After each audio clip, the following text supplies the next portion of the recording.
No one knows exactly why standing stone monuments were built across Scotland thousands of years ago. Were they stone giants, frozen in time, places of ancient ritual and ceremony, or were they built so ancient man could observe the stars?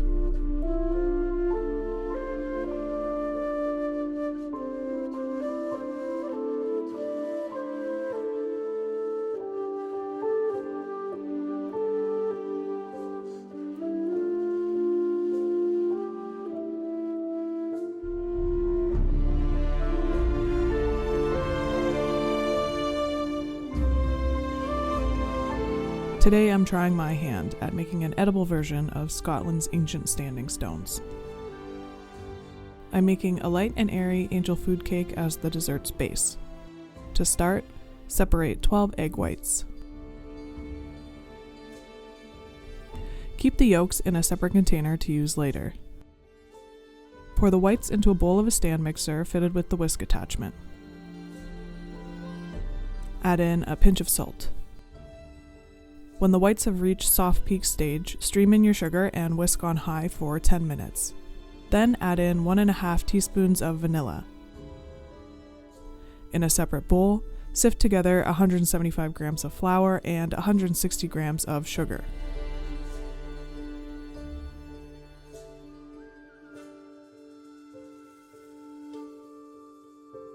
Gently fold your dry mixture into the meringue in 3 separate additions, trying your best not to knock out too much air.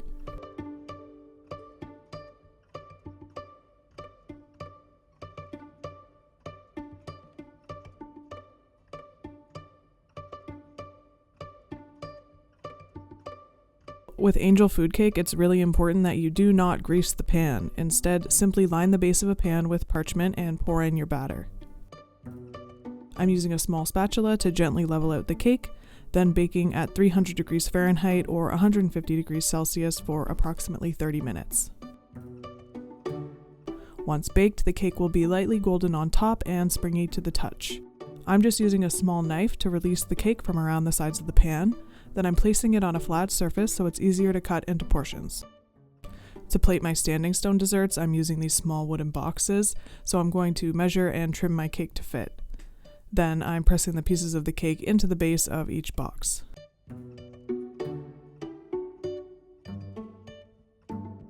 Now I'm going to brush my cake bases with a bit of whiskey-flavored simple syrup. To make this, I'm getting equal parts of sugar and water into a pot and bringing this to a boil. Then I'm adding in some whiskey and vanilla.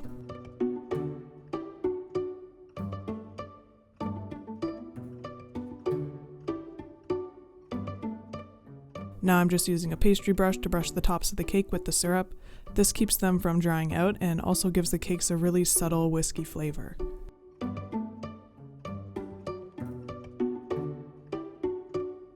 The next step is a whiskey Diplomat cream, which is just pastry cream that's been lightened with a little bit of stabilized whipped cream. For the pastry cream, we'll need 60 grams of egg yolk. Then I'm whisking these together with some sugar and cornstarch.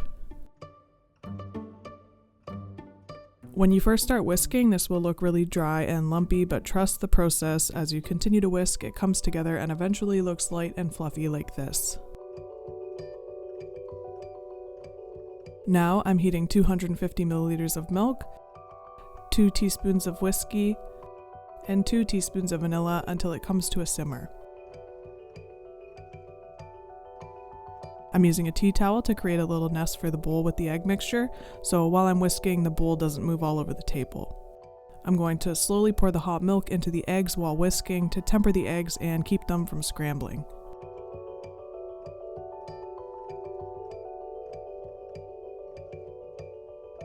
Then I'm pouring this all back into the pot and placing it on low.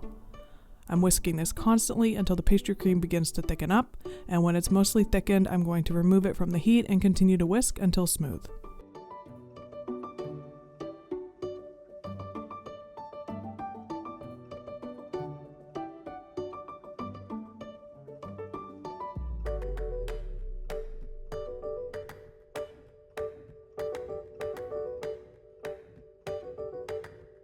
I'm placing a little bit of cling film directly on the surface to prevent it from forming a skin, and then I'm getting it in the fridge to cool.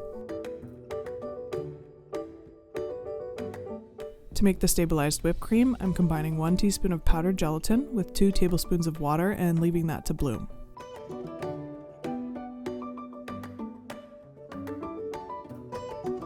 Then I'm whisking up 250 milliliters of cream until it reaches soft peaks, before adding in my icing sugar and vanilla.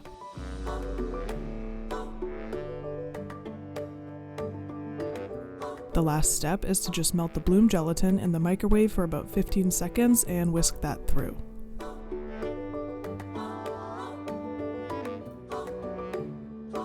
Then I'm just folding the stabilized whipped cream into the cooled pastry cream in 3 additions. I like to whisk in the first addition just to lighten up the pastry cream, then I fold in the rest.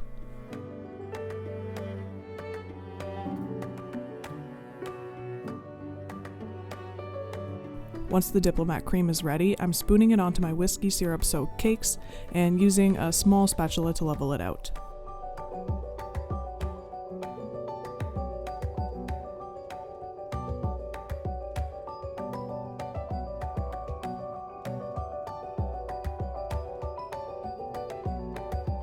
The next layer of our dessert is our graham cracker crumbs that are meant to look like grass. This is probably one of the easiest techniques ever.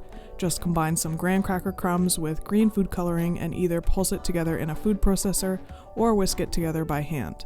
If the crumbs are a bit damp, dry them out in a super low oven at 200 degrees Fahrenheit or 95 degrees Celsius for about 30 minutes, then send the crumbs through a strainer so that you're left with a really fine green graham cracker powder.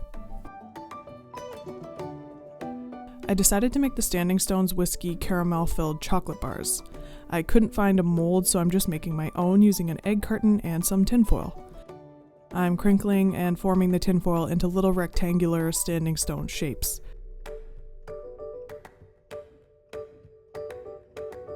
Then I'm melting some white chocolate chips and stirring through a bit of activated charcoal for color.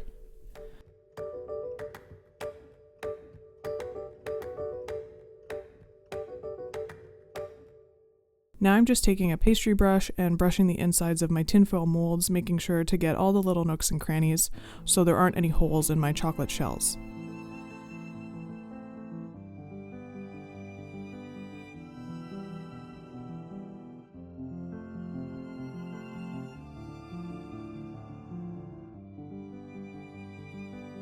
For the chocolate bar filling, I'm making a salted whiskey caramel. To make this, I'm getting my sugar, corn syrup, and a touch of water into a pot over medium heat. When the caramel is dark amber brown, I'm pouring in my cream in 2 additions, allowing for the caramel to bubble up in between.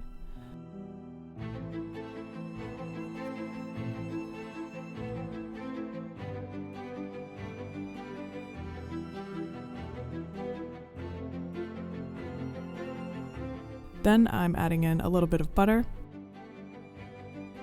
whiskey, and sea salt. I'm letting that come back up to a boil, then removing it from the heat and setting it aside to cool. Once cool, the caramel will be thick and pipeable. I'm piping the caramel into the chocolate shells, then placing the chocolate bars into the freezer until the caramel is firm to the touch.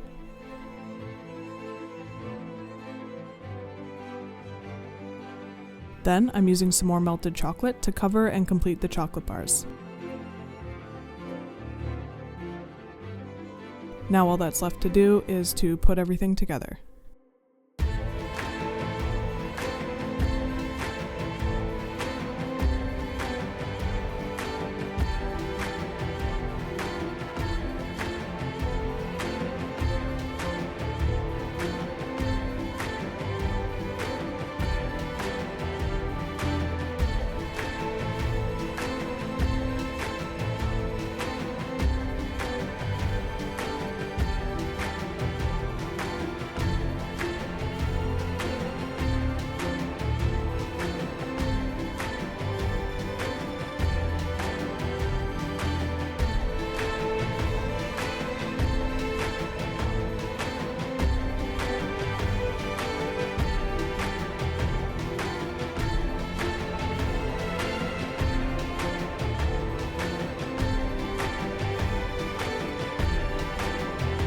If you enjoyed this video and want to see more content like this, make sure that you're subscribed and that you've hit the bell button.